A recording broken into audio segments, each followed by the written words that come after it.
Hey guys, Cam from Barbecue Spit Rotisseries and Flaming Coals. I'm here today to answer those questions you may have online or in store. Question I often get asked around smoking, and especially smoking those different meats like game meats, is what wood should I smoke with? Now in my experience, I really love cooking game meat up, so I love cooking venison. Unfortunately, a lot of game meat seems to be quite lean. So injecting it with duck fats and stuff like that seems to really bring out the moisture.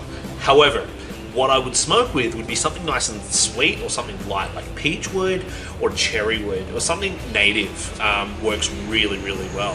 I've heard Banksia cones work really well as well, but for my mind, peach or cherry, unbelievable with game meat. Hopefully this helps out, and hope to speak to you soon. See ya.